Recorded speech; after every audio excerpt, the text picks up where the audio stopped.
aujourd'hui, donc, première rencontre de ce cycle de débat manège sur le thème du paysage. Pour ceux qui ne connaissent pas l'école d'architecture, les manèges sont des débats ou des cycles de débats qui rassemblent 2 ou 3 personnalités de champs disciplinaires différents, dont un artiste accompagné d'un théoricien ou d'un architecte, d'un urbaniste, d'un scientifique, et qui croisent leur savoir-faire, leur pratique autour d'un thème plus ou moins proche de l'architecture ou un thème d'actualité. Donc ici, nous avons souhaité développer un thème autour du paysage autour du paysage comme variation artistique, sur une proposition en fait du laboratoire d'excellence Art H2H, et en partenariat avec le Havre, l'axe interinstitutionnel Art, Architecture et Nature de l'École nationale supérieure d'architecture de Versailles. C'est un peu long, mais il faut le citer tout le monde. Un groupe de travail qui a permis l'élaboration de ce cycle de débat, constitué en particulier de Manola Antonioni et Vincent Jacques, qui sont philosophes et enseignent à l'École d'architecture, mais également Lorraine Werner, qui est historienne de l'art, qui travaille à l'École d'art de Versailles, Alain Milon, de l'Université de Nanterre, Paris-Ouest et Nanterre-La Défense. Et j'ai dû oublier encore une ou deux personnes, mais là c'est une soufflée du monde important que j'aurais oublié. Voilà, donc il y a quatre rencontres sur ce cycle sur le paysage. Ce soir, paysage et photographie en présence de Jean-Christophe Bailly, philosophe, essayiste, et François Dérault, artiste, avec une modération qui sera assurée par Sylvain Lison. Sylvain Lison qui a un parcours d'historien de l'art, qui a fait l'école d'art et de photographie de Arles, si je ne dis pas de bêtises, qui a dirigé pendant plusieurs années le centre de la photographie de France à Poto-Combo, et qui dirige actuellement l'école d'art, l'école nationale supérieure d'art de Paris-Cergy. Voilà, je laisse la parole à Sylvain Lison et passer une soirée. Bien, merci beaucoup Valérie. Tout d'abord, merci beaucoup à l'École nationale supérieure d'architecture de Versailles d'organiser ces débats manèges. Je suis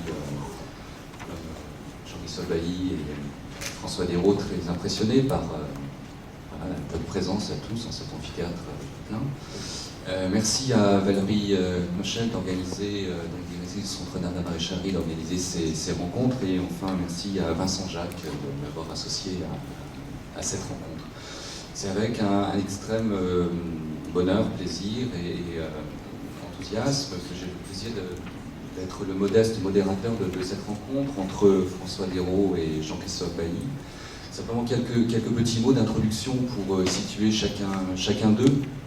Donc Jean-Christophe Bailly, philosophe, essayiste, qui a écrit pour le théâtre, poète également, qui a publié notamment parmi, je ne peux pas faire la longue liste des publications, mais citons notamment Dépaysement, son dernier ouvrage au Seuil, qui était lauréat du prix Décembre, que vous pourrez retrouver ici, qui s'intéresse de près à la question du paysage et la façon dont les signes l'interpellent, et qui construit une œuvre vaste, ample, avec un principe de désignation sur une relation à l'art qui est totalement ouvert. Je crois que vous le revendiquez de manière assez forte, et qui, à travers ses ouvrages, développe une perception tout à fait passionnante sur la relation au paysage, au déplacement et la façon dont les signes nous interpellent.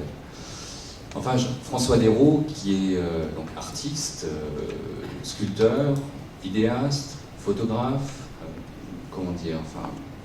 protéiforme, qui développe un ensemble de pratiques qui se combinent et construisent un enchevêtrement de corpus, parfois tridimensionnel, aussi sous forme d'objets plus minimaux, qui travaillent la logique du déplacement lointain. Comme on le verra à travers sa projection, c'est quelqu'un qui habite le monde, au sens propre comme au figuré. Et donc il s'agira, dans le cadre de cette rencontre, d'établir des passerelles, un dialogue, un échange entre eux, et puis j'espère avec vous, pour pointer un certain nombre d'éléments relatifs à la question du paysage, mais dans une acception extrêmement large et ouverte. Bien, je pense que le plus simple, c'est peut-être de commencer par la projection d'un ensemble, une sélection, mais qui évidemment est forcément réductrice du travail de François Desraux sur un parcours, je crois, François, qui va à peu près une trentaine de minutes, qui va tenter de déployer de façon forcément réductrice, encore une fois, une œuvre qui est relativement faste en termes de répertoire de forme, mais aussi en termes d'espace. Et puis après, ce sera l'occasion d'un échange, d'un dialogue, qu'on espère, le plus riche et fertile.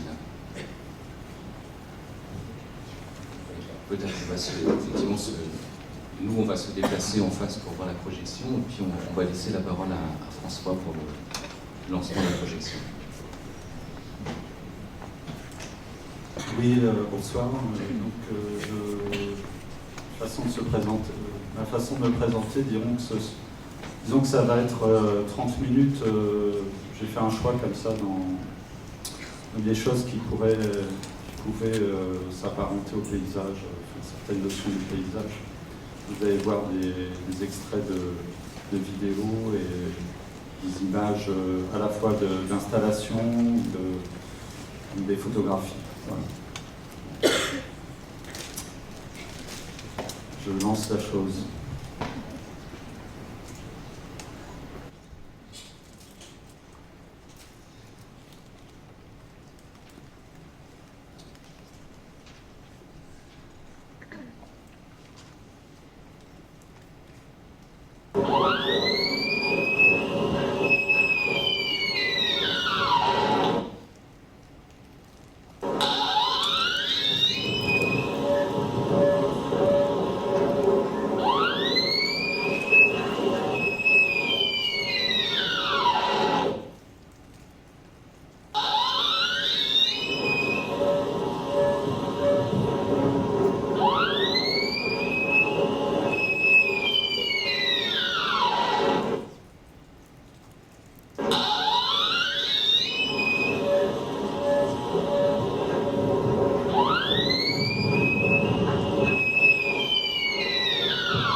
Bien, merci beaucoup François pour ce panorama et cette traversée subjective et qui restitue, je pense, dans sa complexité et sa richesse, l'étendue de ton travail. On est allé... c'est une très jolie boucle que tu as faite, commençant par ce point rapproché sur un dérive pour finir par une torchère. Le pétrole pouvant être d'une certaine manière une sorte d'extrême condensé du paysage, enfin de certains paysages en tout cas. Bien, Jean-Christophe, vous êtes avec nous. Oui, je suis là. Et après le regard sur ce film et la découverte que vous avez faite du travail de François Desraux, comment les choses... Voilà, comment d'après vous cette question du paysage, mais qui peut être élargie, la question du déplacement ou la résonance des signes entre eux peuvent être un lieu de débat et d'échange entre nous. Je voudrais juste une phrase m'a interpellé que vous rappelez, vous commencez par cette très belle phrase de Novalis qui dit « Nous vivons dans un roman colossal ». Vous commencez par cela dans un très beau texte que vous avez écrit pour Images documentaires entre fiction et réalité pour le BAL. Et voilà, je pensais à cette phrase en essayant de saisir la complexité du monde que dépeint François Desraux et la forme de roman qu'il semble écrire à travers la multitude des perceptions qui croisent, comme vous l'avez vu, photographie, sculpture, vidéo, et la question du son aussi qui me semble être primordiale dans son travail. Merci. Merci aussi pour les images. C'est jamais facile de parler juste après les images, puisque leur définition quand même, qui est bande son ou pas d'ailleurs, c'est quand même, elles habitent le silence, qui évidemment ne peut pas être la qualité des mots, même écrits. Et juste un petit correctif sur la phrase de Novalis, je préviens toujours quand on la cite en entier, parce que c'est « Nous vivons dans un roman colossal, en grand et en petit ». Et ça, c'est incroyable d'ailleurs que quelqu'un ait pu avoir cette précision, cette intuition au début du 19e siècle.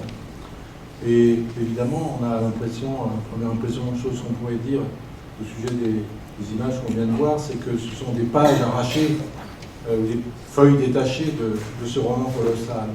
Mais ce qui est intéressant aussi, c'est que l'idée qui se transmet à travers ça, et pour laquelle la photographie, et spécifiquement la photographie de paysage, joue un rôle capital selon moi, c'est que c'est un roman non narratif. C'est-à-dire que ce qui est raconté, c'est pas une histoire avec un début et une fin, c'est quelque chose de colossal en effet, pas monumental, ça veut pas du tout la même chose, mais quelque chose d'immense à l'intérieur de laquelle on entre un beau jour et de laquelle on sort un autre beau jour. Et puis, quand même, aussi l'autre réflexion qui me viendrait, je comptais en parler de toute façon, c'est quelque chose qui est constant maintenant lorsqu'on regarde les photographies de paysages.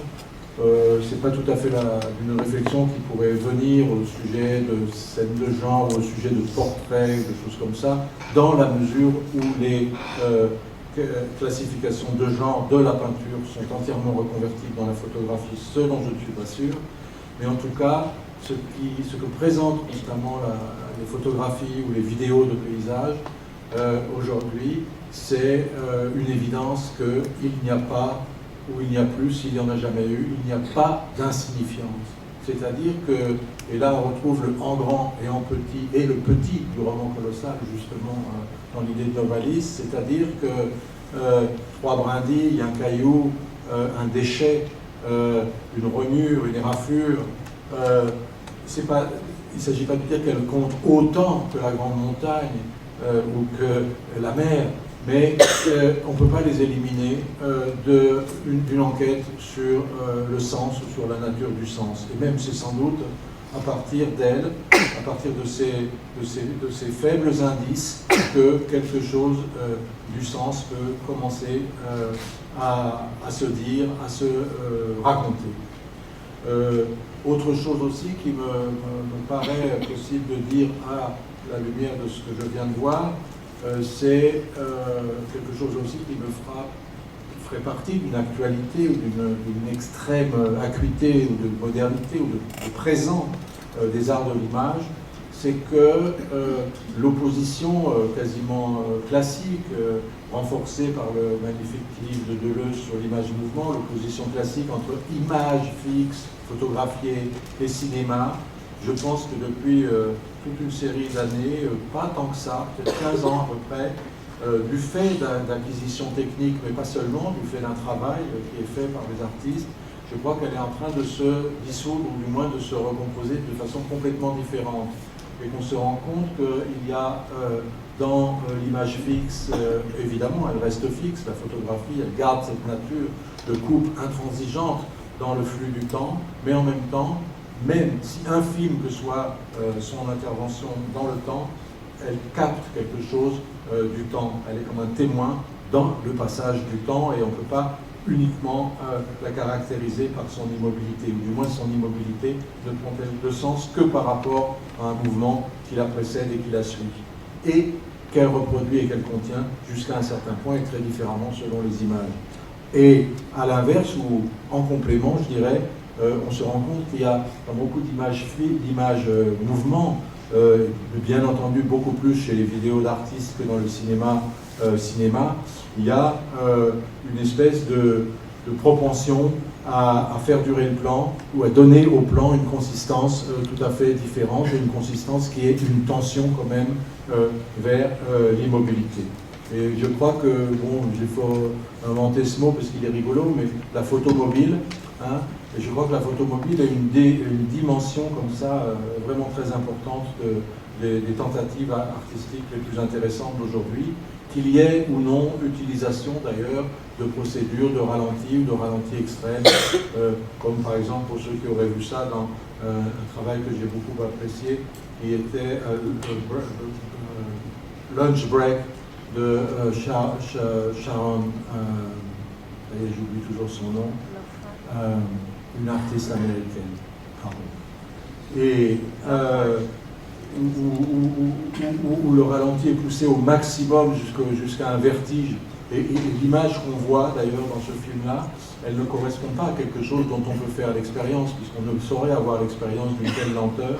Mais ce qui est extraordinaire, c'est que dans cette image qui est donc artificielle, en même temps, on a comme sous les yeux le vertige augmenté de ce que l'on a en vérité constamment sous les yeux. C'est-à-dire que la photographie ou le cinéma ou le film fait et continue de faire le travail qui a toujours été celui, au fond, des images, c'est-à-dire de produire devant le réel, en face de lui, à côté de lui, par rapport à lui, une insistance. Hein, puisque la plupart du temps, ou quasiment tout le temps, on n'insiste pas, on ne fait que passer devant le paysage. C'est d'ailleurs, il ne faut pas le nier, il y a un agrément à ça quand on prend le train, quelle que soit sa vitesse, TGV, Shinkansen ou Michelin, comme on disait quand j'étais petit, ou c'est pas très joli, le mot. Il s'arrête, il repart, il y a toutes ces vitesses. Et ces vitesses enclenchent des formes de regard, des contacts avec le paysage qui sont toujours différentes les unes des autres. Et finalement, on se laisse bercer. Et la nature du transport en commun fait qu'on n'insiste pas. Or, justement, la photographie, ou d'ailleurs la vidéo, ici c'est exactement pareil, qui montre le paysage, ou elle montre qu'elle l'a regardé. C'est la première chose qu'elles font. Elles montrent que ça a été regardé. Et c'est ça qu'elles montrent d'abord, avant de montrer quelque chose. Et je ne dis pas qu'elle montre un regard avec une espèce de grande comme ça, discours qu'on pourrait faire sur le fait que l'ego de l'artiste va ressortir. Non, moi ce qui m'intéresse, c'est ce qui m'intéresse et me passionne même comme écrivain avec la photographie ou la vidéo, c'est plutôt qu'elles ont tendance à réaliser le souhait que Mallarmé avait eu pour la poésie, c'était, il disait, faire la disparition élocutoire du poète. C'est-à-dire que le sujet, au lieu d'être monté sur un socle, et d'exprimer comme ça la parole et le sens, eh bien, au lieu d'être cet aède avec toute la tradition que ça pourrait répercuter. Il est plutôt quelqu'un qui cherche constamment à s'effacer. Évidemment, dans l'idée de Mallarmé, pas du tout pour reproduire ce qu'il appelait l'universel reportage, mais pour produire une espèce de pureté du sens. Mais même en retournant les choses vers l'universel reportage et donc vers une autre façon de l'appeler qui serait plus juste selon moi, donc pièce détachée du roman colossal, même là il me semble que l'effacement du sujet que produit le travail photographique sur le paysage est quelque chose de formidable qui permet justement à celui qui regarde, en un second temps, au regardeur, aux spectateurs de la photographie, d'ouvrir les yeux, de les ouvrir véritablement, non pas comme s'ils les avaient jamais ouverts, mais d'avoir presque la sensation de ce que c'est que d'être un instant sans paupières. Et ce que je voudrais dire aussi, c'est que moi, ce qui me passionne dans la photographie, on pourrait dire que c'est la photographie argentique qui est comme ça, mais je ne suis pas très sensible au discours qui prétend qu'il y aurait une grande révolution avec le numérique. Il y a une révolution technique, une révolution pratique, c'est beaucoup plus simple, beaucoup plus rapide. Entre le moment où a commencé cette séance et maintenant, il y a des millions de photographies qui ont été prises dans le monde, c'est évident. En quoi ça nous gêne? En rien. Et en quoi ça disqualifie l'image? En rien.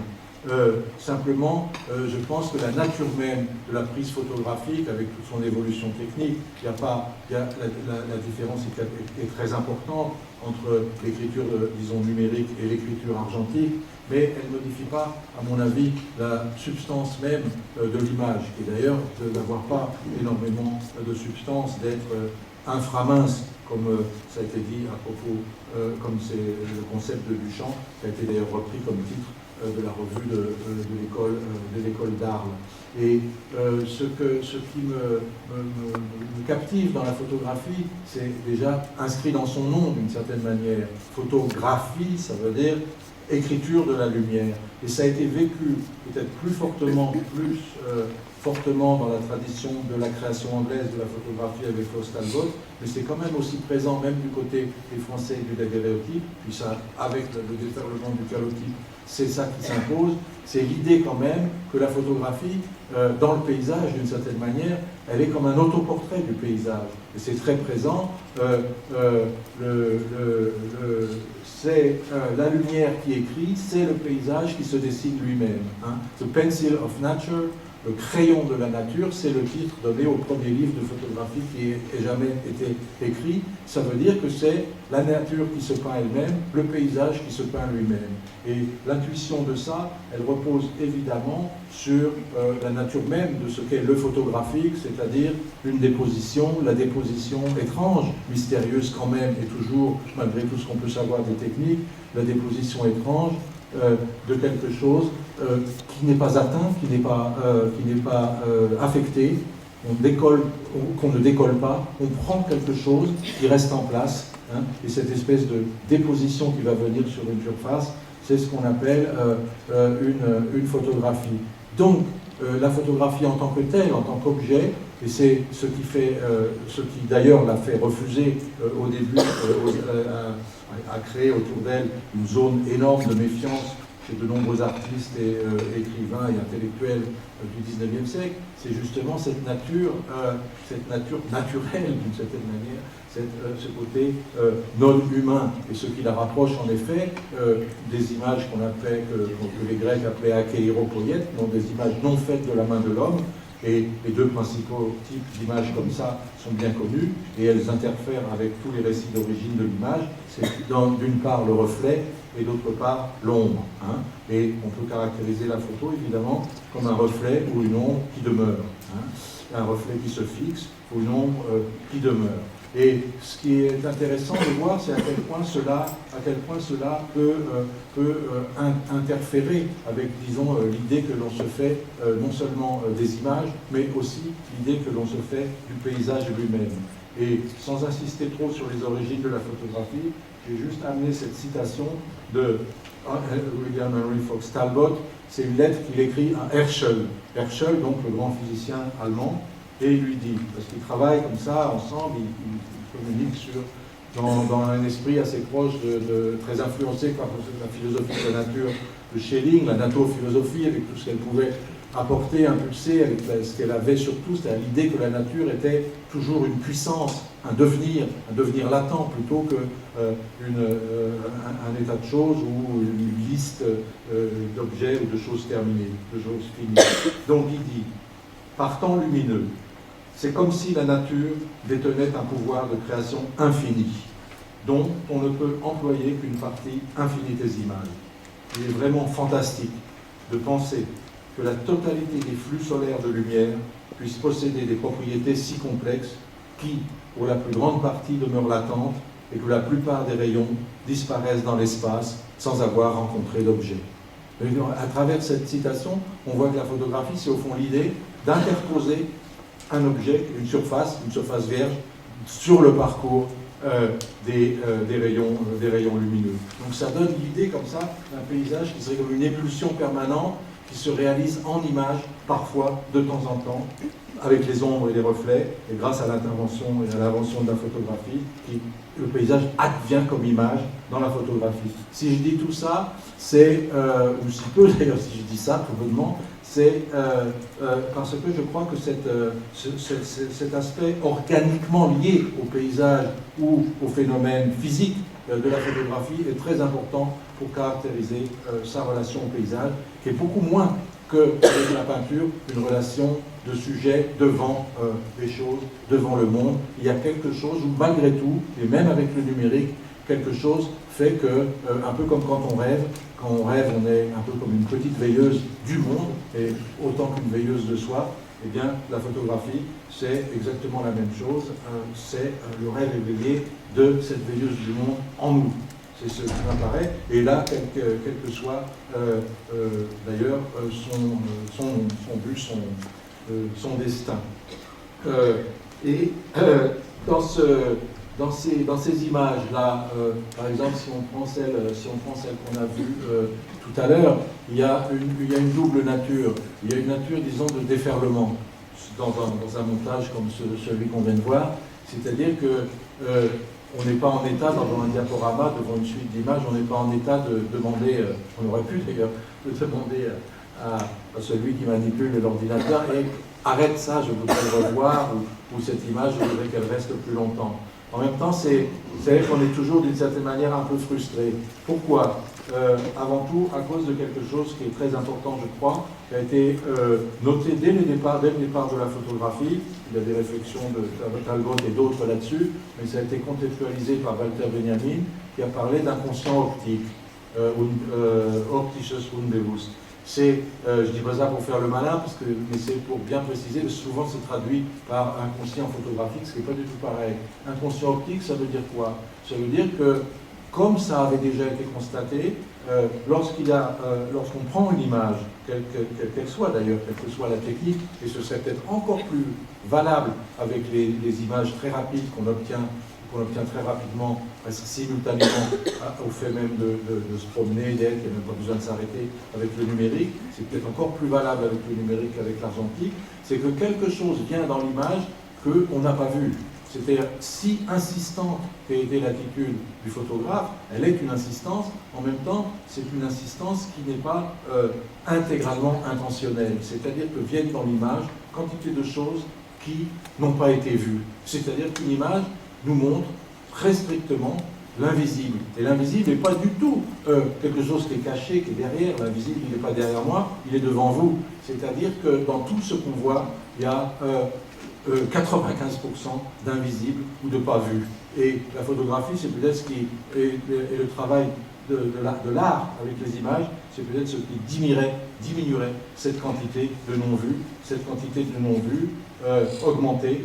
Donc cette quantité de choses vues augmentée, elle serait du coup offerte à la pensée. Mais pas offerte à la pensée comme une œuvre. Et ça, j'avais réfléchi là-dessus au moment où il y avait eu l'exposition très intéressante qui avait inauguré le Centre Pompidou de Metz. C'était une exposition sur la question du chef-d'œuvre. Et dans cette exposition, qui de façon très discutable, mais pas plus qu'une autre exposition, récapitulait, disons, la question du chef-d'œuvre à travers toute une série d'œuvres présentées, justement, il y avait des photographies. Et pour moi, il y avait un hiatus là.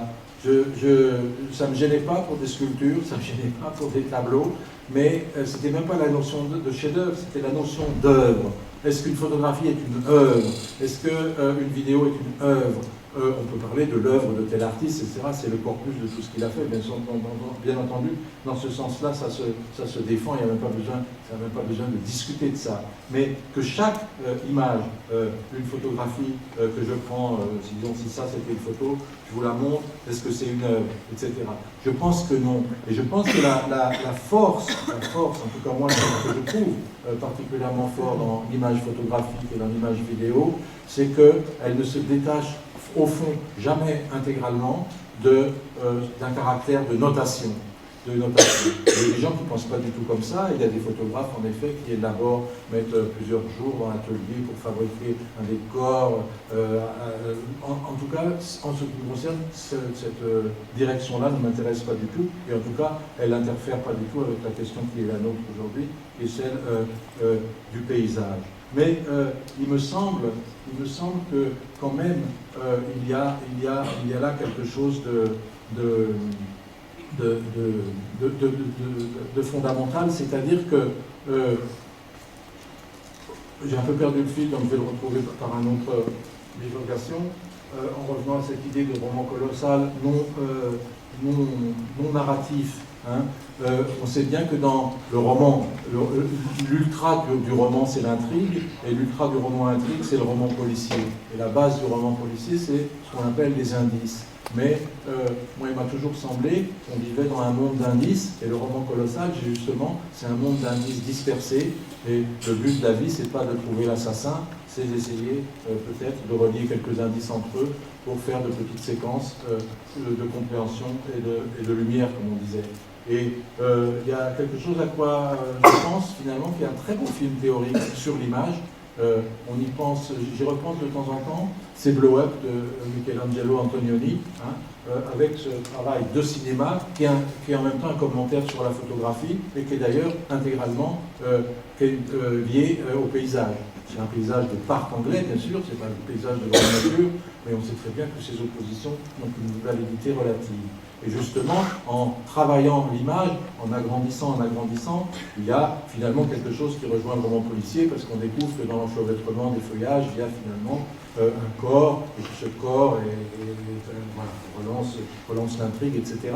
Mais ce qui est très intéressant dans le film, c'est d'ailleurs le travail, même le héros du film est un photographe, je le rappelle, et il y a tout un travail on assiste au tirage, successif, on assiste à l'excitation, disons, de ce qui se passe dans la chambre noire.